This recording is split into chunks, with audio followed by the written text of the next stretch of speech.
and welcome into the latest edition of ESPN FC. We've got a lot to talk about tonight, including Christian Pulisic on the move to the Serie A, potentially. We'll also be talking about the Bundesliga fixture list for the new season. But Stevie Nicol's going to be happy because we start the show with some Liverpool talk.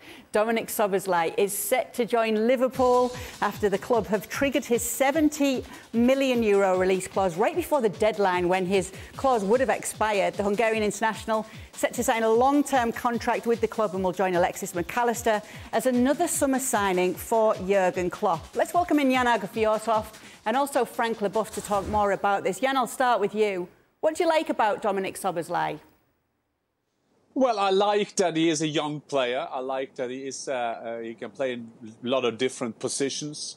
I also like the mixture of him working with Jurgen Klopp. I think that is for a 22-year-old man or player come to Klopp. That has always been a good mix of developing players.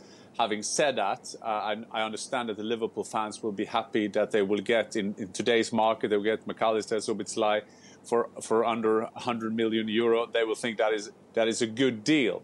But I will also warn them that he played together with Erling Haaland at Salzburg. They've gone the same way. He gone down over Leipzig and now going to England. And I expected him to make bigger steps. But I think the Liverpool fans will be happy today that they got a player.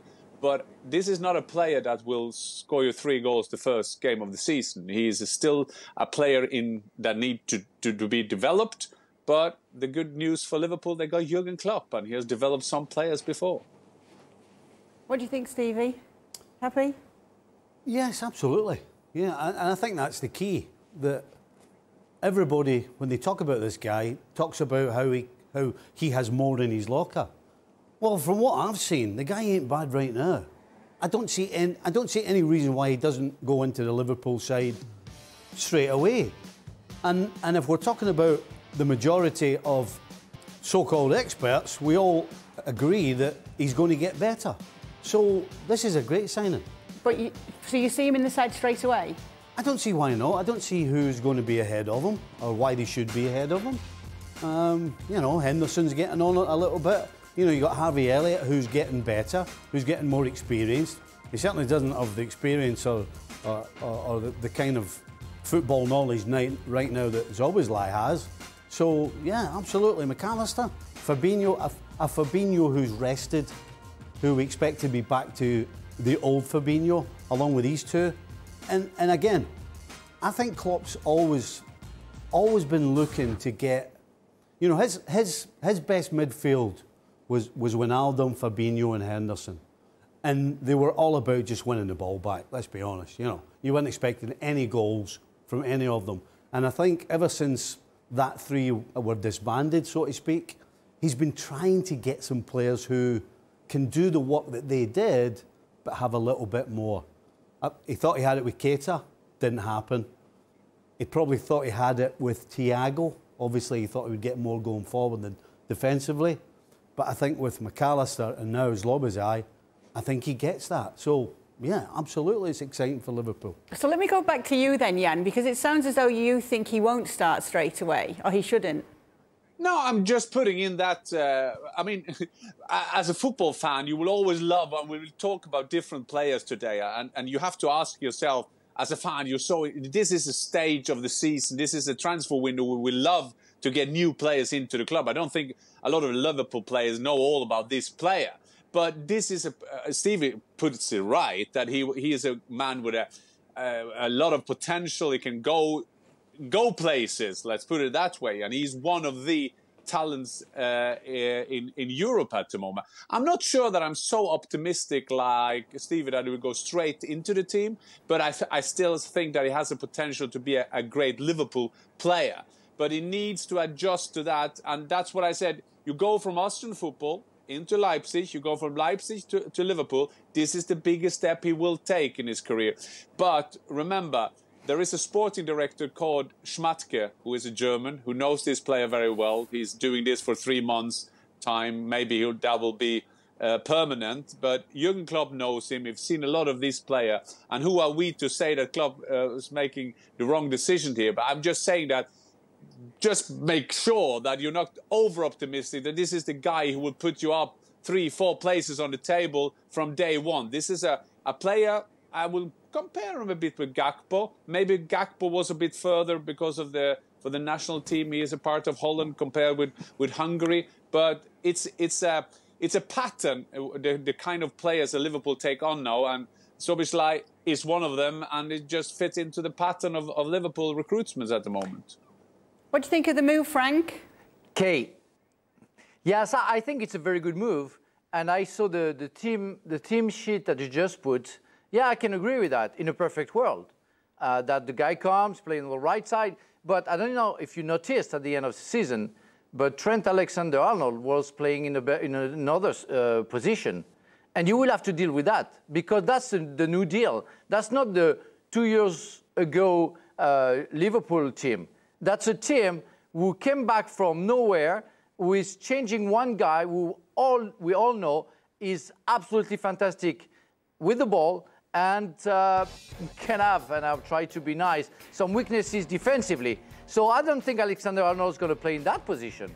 I think you will have to change the position of many players in order to put Alexander-Arnold in the middle of the park, because he's the guy who deals the game right now. So that's not going to be that team. That's not going to be that shape.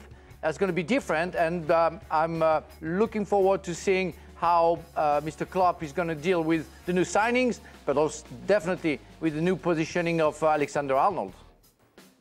Frank, I have got to totally disagree with you, by the way. I don't think the shape of the team's going to change. The fact that Alexander-Arnold will go into midfield when Liverpool are passing the ball out from the back, I think we all know that's going to happen.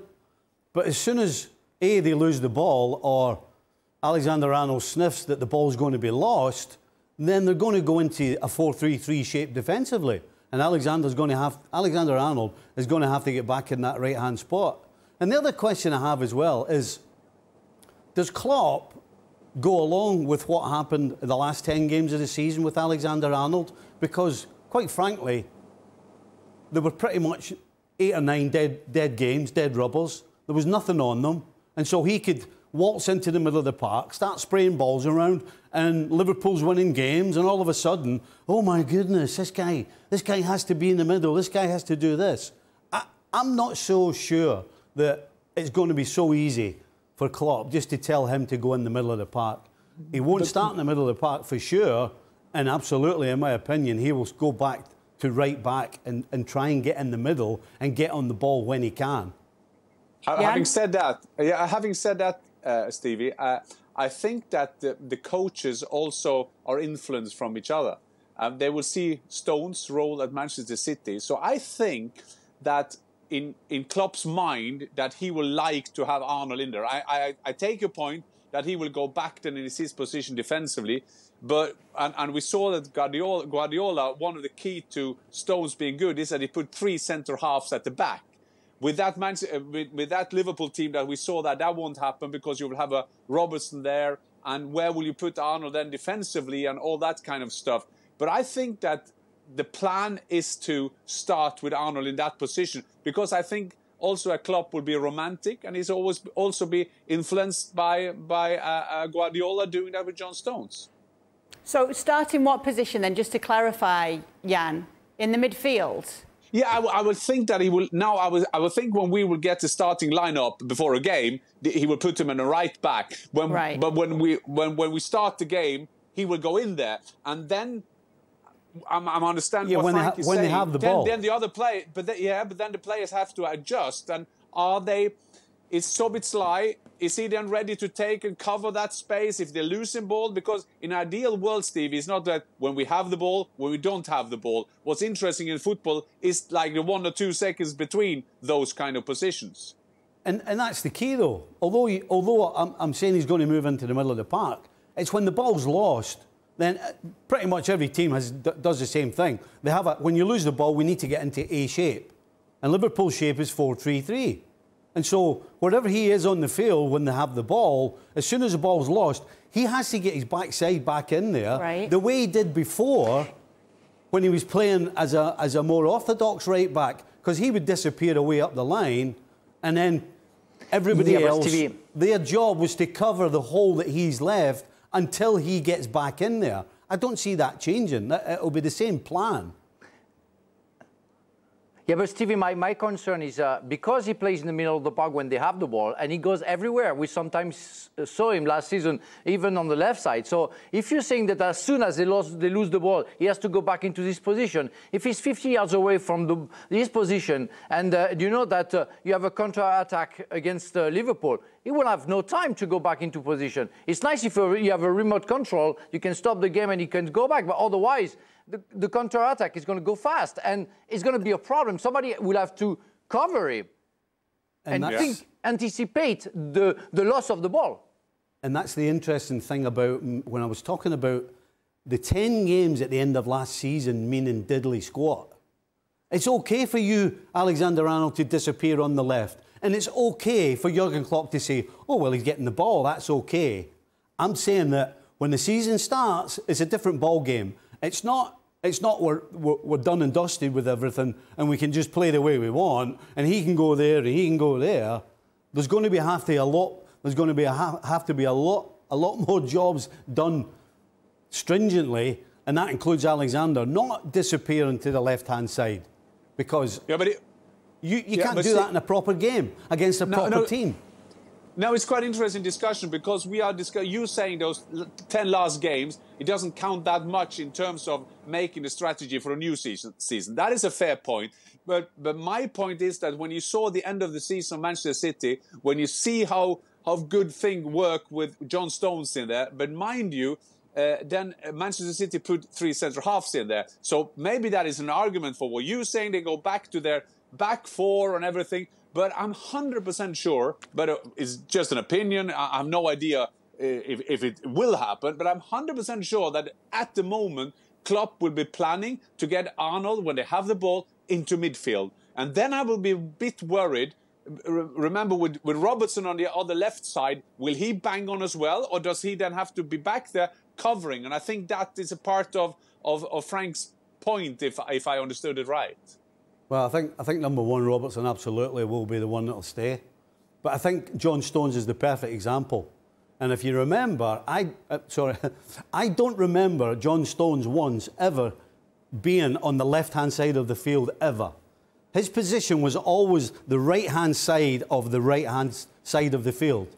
He never disappeared over the left and got the ball from whoever was playing left back, whether it was Aage or anybody else. Yeah, but so I agree that he'll be further forward, but he ain't going to be on the left. He's going to be somewhere in that right-hand side so that when the ball is turned over, he has to get back in. Guaranteed. There is another debate. I don't think John Stones and Trent Alexander-Arnold will play next season in the same position. I think TAA will play a little bit further up. He doesn't play as a number 6. He never plays. He plays as a number 10. He was just behind Salah and some others at front. That's the difference. It's why he thinks that he can go on the left side. I agree with Stevie. He will have to think about coming back, that's for sure, or somebody to compensate. And I agree with Jan that I'm sure that Klopp's going to follow Guardiola's idea with John Stones. But what Trent shows to the world is a fantastic number 10. He's a guy who can lead the game of Liverpool. I don't see him as a John Stones. John Stones has the thought when he plays as soon as we lose the ball, I'm there. He knows, he anticipates the loss of the ball. Trent Alexander-Arnold plays the game, for the offensive aspect of the game. John Stones plays for the defensive aspect of the game. That's, I think, a different frame of mind that I think is why I think we cannot compare the two positioning of the two guys. You just got, so that's all well and good on the attack, but then if he is at right back, what does that mean when they are defending? Well, as always, Klopp knows that he has deficiencies, but what he gets from him going forward, he's asking players around him to step up and make up for the deficiencies that he has defensively. He's so good going forward that right now Klopp has to find a place for him, and we're talking about him stepping into the middle. But I don't think we should forget that I believe 100% his orders are when the ball's turned over or you smell danger, which is, I'm talking like a defender, but the problem with Alexander-Arnold is he doesn't smell danger. So the problem is going to be for Liverpool, not what they do going forward, is he going to be able to sort out the back line? Because in the last 2 seasons, the amount of goals Liverpool have lost has been horrendous. And if they're going to allow Alexander-Arnold to go and play anywhere he fancies it, then I don't see how they're going to cover up for those deficiencies this time around again. Well, thank you very much for watching ESPN on YouTube. For more sports highlights and analysis, be sure to download the ESPN app. And for live streaming, premium content, and let's not forget as well, ESPN FC 7 days a week. Subscribe to ESPN+.